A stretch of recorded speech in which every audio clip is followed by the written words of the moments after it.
नमस्कार दोस्तों, आप सबका मेरे YouTube चैनल में स्वागत है। तो जैसा कि हमने आप लोगों से बात किया है कि जिन जिन शेयरों की मैं आप लोगों से डिस्कशन किया हूँ, उनके हम लोग वीकली में एक बार रिव्यू कर लेंगे कि उन शेयरों में क्या चल रहा है और हमें अभी उनमें क्या करना चाहिए। तो जो मेरे साथ नए व्यूवर जुड़े हुए हैं उनको मैं ये फिर से बताना चाहता हूँ कि देखो, हमने ये चैनल 13 अक्टूबर को शुरू किया था और 13 अक्टूबर के दिन मैंने कोटक महिंद्रा बैंक की बात की थी।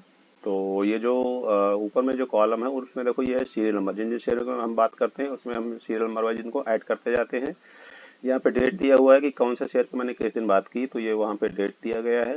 Analysis analyse share stock name, मतलब कौन से शेयर की हमने बात की है उसका यहाँ पे नाम रहता है इस कॉलम में, जो कॉलम सी है। और कॉलम डी में उस दिन अपना निफ्टी का लेवल क्या था, और कॉलम ई में बता रहा है कि निफ्टी का जो आज का डेट है, मतलब जिस दिन हम बात करेंगे एनालिसिस की, तो उस दिन निफ्टी का, सपोज मैं आज वीडियो बना रहा हूँ तो हमारी जो मार्केट फ्राइडे को क्लोज हुई है, तो ये फ्राइडे वाले लेवल रहते हैं कि फ्राइडे को हमारा मार्केट बंद हुआ है। उसके बाद इंडेक्स रिटर्न, मतलब ये जो निफ्टी का इंडेक्स है उसी को हम लोग इंडेक्स बोलते हैं। कि हमारा, अगर आप लोग मतलब शेयर में जो जो शेयर मैंने बताया है उन शेयर में आपने पैसा लगाया तो आपको पैसे का कितना रिटर्न है, और अगर आपने कोई निफ्टी का इंडेक्स खरीद लिया है तो उसमें आपके कितने रिटर्न है। तो उसके लिए हम कंपेरिजन के लिए यहाँ पे एक इंडेक्स रिटर्न डाले हैं कि जैसे हमने 13 अक्टूबर को मैंने चैनल बनाया था तो उसमें निफ्टी का लेवल 25,122 था, और कल की जो निफ्टी की क्लोजिंग है वो 23,587 की है। तो तब से हमारा जो निफ्टी है ऑलमोस्ट 6.1% गिर चुका है। तो ये हमारे यहाँ पे जो इंडेक्स है उसका हम लोग रिटर्न ट्रैक करते हैं। उसके बाद यहाँ पे share price on analysis day, share price on analysis day मतलब ये जो शेयर है कोटक महिंद्रा बैंक, इसकी मैंने ये है 1872 की, ये जो share price on analysis day, मतलब ये जो एनालिसिस का हमने कोटक महिंद्रा बैंक की मैंने बात की, तो उस दिन कोटक महिंद्रा का प्राइस कितना था, 1872। तो ये यहाँ पे रेट लिखा हुआ है। और share price, share current price, मतलब कल निफ्टी जब बंद हुई है तो हमारा कोटक महिंद्रा बैंक कहाँ बंद हुआ है उसका ये भाव है, मतलब शेयरों के जो प्रेजेंट भाव यहाँ पे लिखे हुए हैं। उसके बाद हमारा जो स्टॉक का रिटर्न कैसे आया एज ऑन डेट। तो जैसे मैंने कोटक महिंद्रा की बात आपसे 13 अक्टूबर को की थी, तो उस समय कोटक महिंद्रा बैंक 1872 रुपये के लगभग था और कल 1743 रुपये पे क्लोज हुआ है। तो स्टॉक ने हमारे कैसे रिटर्न दिए, पॉजिटिव की नेगेटिव, ये वो यहाँ पे दिखाया गया है। उसके बाद इसमें हमें कितने रिटर्न मिल सकते हैं अगर आप इस शेयर में इन्वेस्ट करते हैं। तो यहाँ पे मेरी जो एक्सपेक्टेशन है वो यहाँ पे लिखी हुई है कि इन शेयरों में आपको कितने परसेंट रिटर्न मिल सकते हैं, कितने दिन में मिल सकते हैं वो भी यहाँ लिखा हुआ है। कि मैं 1 से 2 साल के लिए आप लोगों को बोला हूँ कि 1 से 2 साल के लिए आपको अगर इन्वेस्ट करना है तो आप इन शेयरों को देख सकते हैं। और सजेस्टेड स्टॉप लॉस, मतलब मार्केट में, क्योंकि देखो ये मार्केट है, वोलेटाइल होता है, यहाँ पे कभी भी कोई चीज़ 100% परफेक्ट नहीं होती है। हम लोग एनालिसिस करते हैं, अपना आकलन लगाते हैं, लेकिन अगर हमारे, क्योंकि देखो शेयर मार्केट में क्या है कि बाई और सेल का ही इक्वेशन होता है। अगर बायर हावी हो गया तो उस शेयर को ऊपर लेके चला जाएगा, अगर सेलर जो है डोमिनेट हो गया तो वो अच्छे से शेयर को नीचे भी ले जाएगा। तो अगर नीचे जाएगा तो आपको कहाँ पे अपना एक लेवल रखना है कि उस लेवल के नीचे आप आपको एग्जिट कर देना है। तो ये यहाँ पे सजेस्टेड स्टॉप लॉस के रूप में दिए हुए हैं। तो हाँ, ये जो मेरे नए व्यूअर जुड़े हैं उनके लिए मैंने ये अपडेट किया है। अब जैसा कि हमने बात किया था 13 अक्टूबर को, तो 13 अक्टूबर को मैंने बात किया था आप लोगों से कोटक महिंद्रा बैंक की। तो जिस दिन मैंने कोटक महिंद्रा बैंक की बात की थी उस दिन जो अपना निफ्टी है, निफ्टी 25,122 के लगभग क्लोज हुआ था। कल की निफ्टी क्लोजिंग है 23,587। तो हमारी जो निफ्टी है अभी तब से लगभग 6.1% डाउन है। तो ये है निफ्टी का रिटर्न।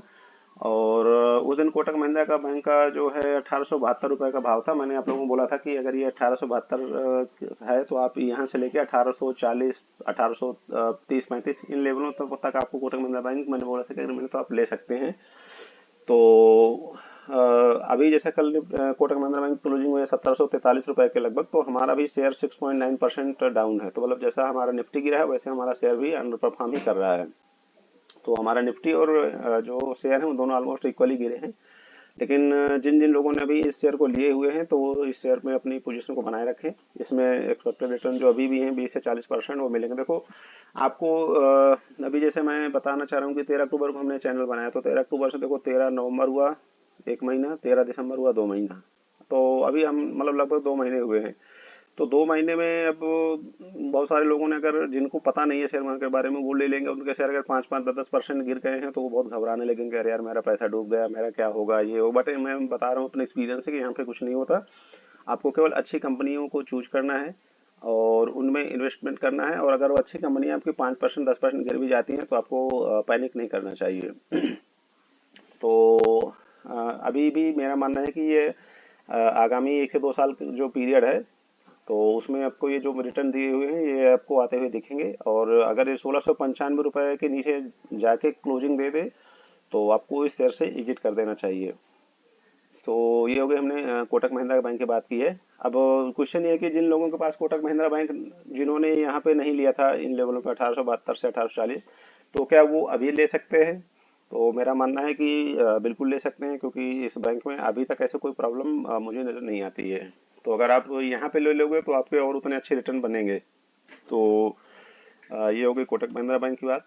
उसके बाद दूसरा शेयर है 15 अक्टूबर को मैंने बात किया था आवास फाइनेंशियल की। तो उस समय निफ्टी का लेवल था 25,056। और जैसा कि ये जो लेवल है यहाँ पे 23,587, ये सबके लिए सेम रहेगा, क्योंकि हमारी मार्केट कल बंद हुई है। तो उसके लिए सारे जो रेट हैं ये लेवल ये सबके लिए कॉमन रहेंगे। तो आप ये देखिए कंफ्यूज मत होइएगा कि यहाँ भी 23,587 है, यहाँ पे भी 23,587 है, सब में वो सब में सेम ही रहेगा, क्योंकि कल जो मार्केट बंद हुई वो जो है लेवल यहाँ लिखा हुआ है। तो आवास फाइनेंशियल की जब से मैंने बात की है तब से हमारा जो निफ्टी है वो 5.9% गिर चुका है। तो ये जो अपना आवास फाइनेंशियल है, मैंने आप लोगों को बोला था कि 1726 के लगभग आपको लेना चाहिए था। मैंने बोला था कि आप यहाँ पे एग्रीमेंट कर सकते हैं, और 1665 कल इसकी क्लोजिंग हुई है, तो 3.5% ये निगेटिव क्लोज हुआ है। लेकिन इसमें मैंने आप लोगों को 1680 रुपये का एक स्टॉप लॉस पहले बताया था कि भाई अगर ये स्टॉप लॉस हिट हो जाए तो आप लोगों को इस शेयर से निकल जाना चाहिए। लेकिन अभी मतलब हमारा स्टॉप लॉस इसमें हिट होगा, इसलिए मैंने इसको यहाँ पे येलो में आपको दिखाया है कि भाई इस शेयर में अभी आपको कुछ नहीं करना है। अगर जो नए लोग हैं जिनको आवास फाइनेंशियल लेना चाहते हैं तो मैं उनको बोलूंगा कि आप थोड़ा सा रुक जाओ। हमारा स्टॉप लॉस देखो ये बहुत ही 2% के लगभग नीचे था। तो क्योंकि मुझे इसमें थोड़ा सा अंदेशा था कि इसका चार्ट मतलब स्ट्रांग बन रहा था, फंडामेंटली कोई प्रॉब्लम नहीं है, लेकिन टेम्परेरी बेस पे इसमें मेरे को थोड़ा वीकनेस दिख रही थी, इसलिए मैंने बहुत छोटा सा स्टॉप लॉस आप लोगों को दिया था।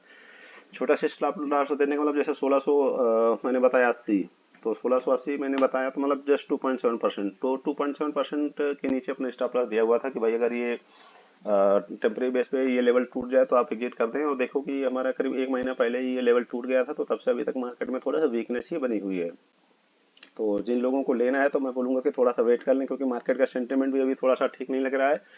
और इसको लेना कब है, मैं अपने हर वीडियो में जैसे बताया हूँ कि जिस दिन ये 1680 के ऊपर जाके क्लोजिंग दे दे, मतलब 1680 के ऊपर जाए, 1685, 1683, 90, यहाँ जाके क्लोजिंग कर दे और वहाँ पे सस्टेन होने लगे, तब आप इसमें पोजीशन बना लेंगे तो इसमें एक अपवर्ड जर्नी आपको मिल सकती है। लेकिन ये चीज़ का ध्यान रखना कि अगर ये 1680 के नीचे सपोज किसी दिन ये 1685 या 1690 में जाकर क्लोज हो गया, मैंने बोला कि आप इन लेवलों पे ले सकते हो, लेकिन तो आपको ध्यान ये रखना है कि अगर उस दिन या 2 दिन बाद या 4 दिन बाद जिस दिन भी ये 1680 का लेवल तोड़ दे, तो समझ जाना कि आपको फिर से उसमें एग्जिट करना है, क्योंकि ये जो अभी जर्नी आई है वो फेक जर्नी है।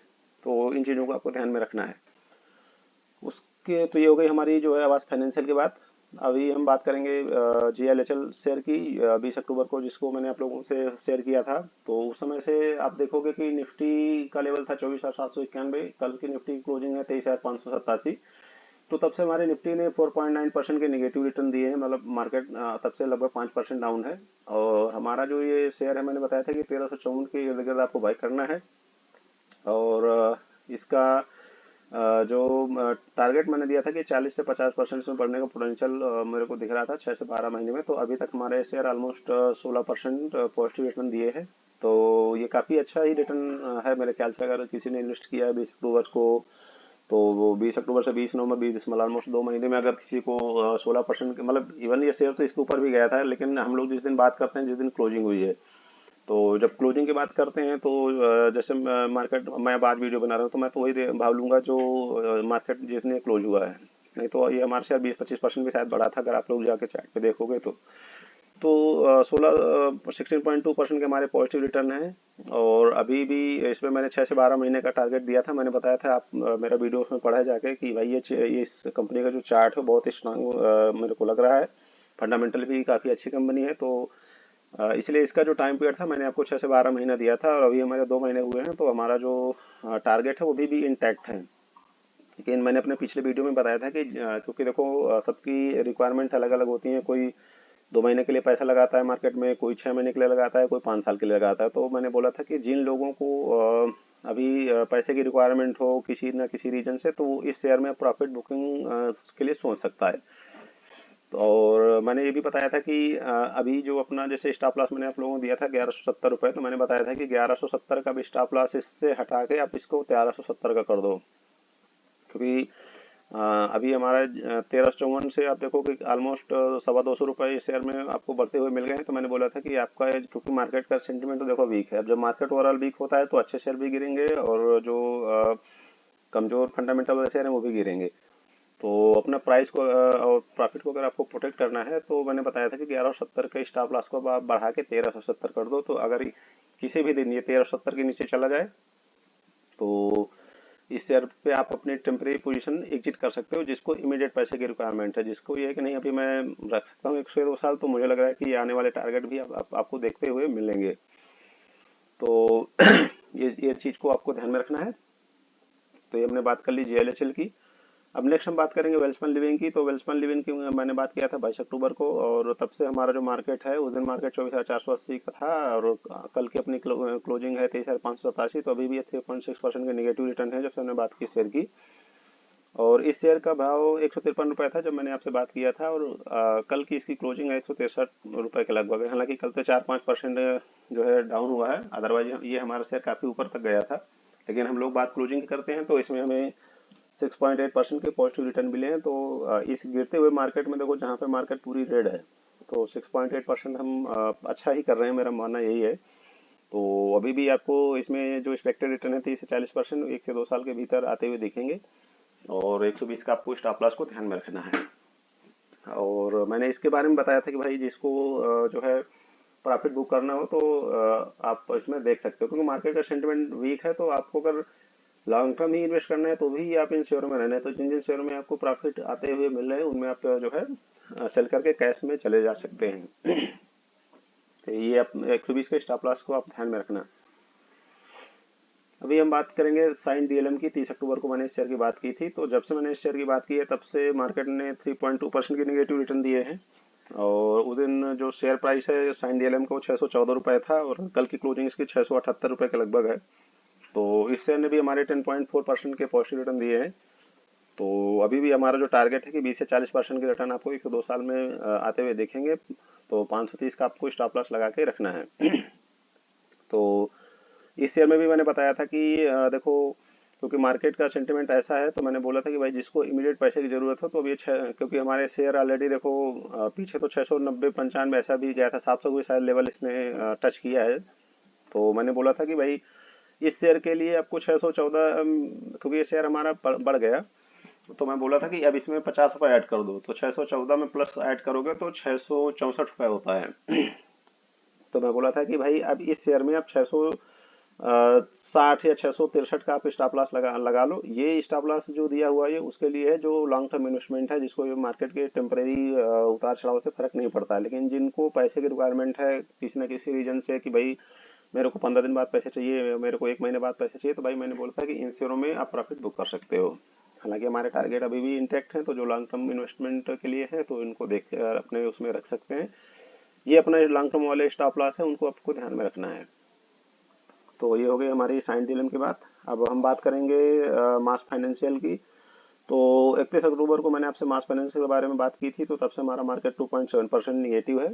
और उस दिन इससे जो शेयर है ये मास फाइनेंशियल 287 के इर्द गिर्द था, और आज की इसकी क्लोजिंग, आज मतलब जो फ्राइडे है उसकी 265 रुपये के लगभग इसकी क्लोजिंग है। तो ये शेयर हमारा 8.5% अभी निगेटिव है। और अभी भी मेरा मानना है कि 30 से 40% ये शेयर ऊपर जाएगा। 1 से 2 साल आपको टाइम देना पड़ेगा। 205 का आपको स्टॉप लॉस ध्यान में रखना है। अब ये मार्केट में मतलब देखो, मार्केट ही अगर आपकी 6-7% गिरी है, तो शेयर तो 8%, 10%, इवन 20-20% भी गिर सकते हैं। तो इतना तो देखो, मार्केट में आप अगर इन्वेस्ट करते हो तो आपको इतना रिस्क लेके चलना है। लेकिन इस कंपनी में मुझे ऐसा कोई प्रॉब्लम नहीं दिख रहा है। बाकी मैंने अपने पिछले वीडियो में बताया था कि अभी जो हमारे इंडिया में जो ये माइक्रो फाइनेंस कंपनियां हैं उनमें थोड़ा सा प्रॉब्लम चल रही है। आप किसी भी माइक्रो फाइनेंस कंपनी को देख लो जाके, सभी अंडर परफॉर्म कर रहे हैं। चाहे आप उत्कर्ष बैंक की बात कर लो या उज्जीवन फाइनेंस की बात कर लो, फ्यूजन माइक्रो कैप तो उसकी बात कर लो, 5 स्टार की बात कर लो, मतलब कोई भी आप चाहे सचिन क्रेडिट कार्ड ले लो, तो सभी वो कंपनियां अंडर परफॉर्म कर रही हैं। तो उसके रेफरेंस में आप इस कंपनी को देखोगे तो ये कंपनी मतलब उतना अंडर परफॉर्म नहीं कर रही है। तो आप इस कंपनी में अगर इन्वेस्टेड हैं तो मेरे को लग रहा है कि आपको अभी बने रहना चाहिए।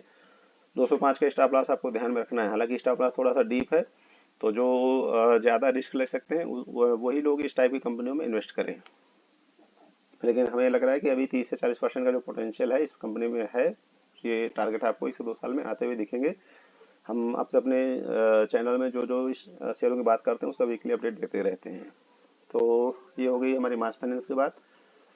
17 नवंबर को मैंने बात किया था डाबर इंडिया की। तो डाबर इंडिया ने जब से मैंने बात की तब मार्केट का लेवल था 23,532, और कल के लिए जो क्लोजिंग मार्केट की 23,587 है। तो तब से मतलब ये जो मार्केट है वो 0.2% मतलब ऑलमोस्ट फ्लैट है, और हमारा शेयर भी 1% डाउन है। जब से मैंने बात की, मैंने 508 के इर्द गिर्द आपसे बात की थी, और मैंने बोला था कि ये शेयर एकुमुलेट कर सकते हैं 508, 490, 485। मैंने इन सब लेवलों पे मैंने बोला कि इन शेयरों को आपको लेते रहना है, और 470 का आपको स्टॉप लॉस लगा के रखना है इस शेयर पे। 30 से 40% का जो इस कंपनी में पोटेंशियल है 1 से 2 साल में आपको आते हुए दिखेंगे।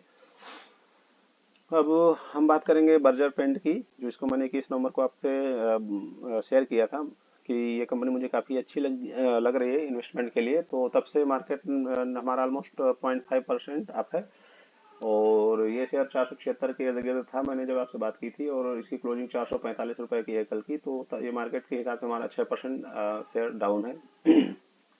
तो जिन लोगों ने इस शेयर को लेके रखा है तो मुझे लग रहा है कि उनको पैनिक नहीं करना चाहिए। कंपनी में कोई प्रॉब्लम नहीं है। कंपनी में एक छोटा मोटा मतलब ये मार्केट के टेम्परेचर से जो है सेंटिमेंट होता है कि वो अच्छी कंपनियों को डाउन करके रखता है, जिससे जो उसके इन्वेस्टर हैं या उसमें जो इन्वेस्ट करके रखे हैं उनका पैसा ना बने। तो उनके लिए मैं बताना चाहता हूँ कि इस कंपनी में ऐसा कोई प्रॉब्लम नहीं है।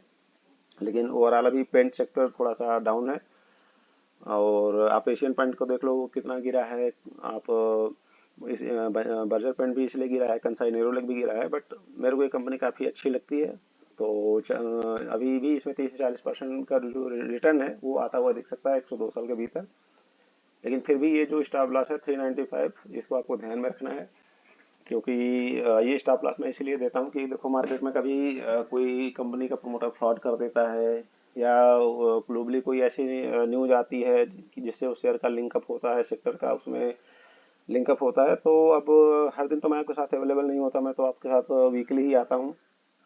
तो ये जो जो कंपनी आप लेके रखे हो मैं आपको बोलूँगा कि आप एक डायरी में ये स्टॉप लॉस के लेवल जरूर ध्यान में रख लें, कि अगर आपके ये स्टॉप लॉस ब्रेक हो जाए तो मैं आपसे बात कर पाऊँ या ना कर पाऊँ, आप इन शेयरों से एग्जिट करते हैं टेम्परेरी बेस पे। तो ये वही हमारी जो है अब तक की जिन शेयरों की हमने बात की है। और मैं ये बोलना चाहूँगा कि ये जो हमारी परफॉर्मेंस है, परफॉर्मेंस काफ़ी अच्छी है। मतलब यहाँ पे देखो हमारे 3 शेयर बहुत धुआंधार काम कर रहे हैं, बाकी जो अभी 3-4 शेयर हैं वो 5 to 8% डाउन है। बट मेरे को लग रहा है कि वो उतने जब मार्केट ही आपकी 6% गिरी है, तो आप अगर खुद से कुछ कई सारे शेयर लिए होंगे तो आपको अपना पता चल रहा होगा कि आपके शेयर भी हो सकता है 20-25% गिर गए हों इस गिरावट में। तो ये इस चैनल का मतलब ही यही है कि आपको अच्छी कंपनियों के बारे में बताना, अच्छे जिनमें अच्छी पोटेंशियल लगती है, जिससे आपके पैसे प्रोटेक्ट रहें और लॉन्ग टर्म में आपके पैसे बने। और आपको को मैं यही बोलूँगा कि अगर आपका कोई फाइनेंशियल एडवाइजर है तो आप उससे भी एक बार जरूर कंसल्ट कर लें इन कंपनियों में इन्वेस्टमेंट करने से पहले। क्योंकि ये जो एनालिसिस है देखो ये मैंने खुद की है, और मेरा इंटेंशन ये है कि आप सबके साथ अच्छी कंपनियां शेयर करना। लेकिन फिर भी शेयर मार्केट क्या होता है कि काफ़ी वोलाटाइल होता है, और कभी गवर्नमेंट की पॉलिसी चेंज हो जाती हैं, कभी कंपनी के प्रमोटर में कुछ न कुछ इशू आ जाते हैं, या कभी ग्लोबली कोई ऐसी न्यूज आ जाती है कि रॉ मटेरियल के प्राइस कम बढ़ गए या गिर गए, तो उन शेयरों में काफ़ी उथल पुथल होता है। तो जब उथल पुथल होगा तो आपके लॉस भी हो सकते हैं। तो मेरा जो सोच है कि आपको इसीलिए स्टॉप लॉस दे देना है कि आप ये स्टॉप लॉस को ध्यान रखो। अगर ये स्टॉप लॉस आपके हिट हो जाते हैं तो आपको उन कंपनी से इमीडिएट निकल जाना है। और डिस्क्लेमर के रूप में मैं बोलूँगा कि ये जो कंपनियों की मैं बात करता हूँ, इनमें कुछ कंपनियां मेरे पास हो सकती हैं, तो आप उनको मैं अपने हिसाब से, जब मुझे अच्छा लगेगा मैं बेच भी सकता हूँ, अगर मेरी पैसे की रिक्वायरमेंट है, या हो सकता है कि मैं उनको रखा भी रहूँ 2 साल 5 साल, तो ये मेरी पर्सनल चॉइस होगी। तो ये आपको डिस्क्लेमर देना था। और ठीक है, इस चैनल में आप जुड़े हैं तो उसके लिए मुझे लग रहा है कि आपको फ़ायदा ही हो रहा होगा। और इस आज आज की वीडियो में इतना ही। कल फिर मिलेंगे किसी नए टॉपिक के साथ। Thank you. जय हिंद, जय श्री राम।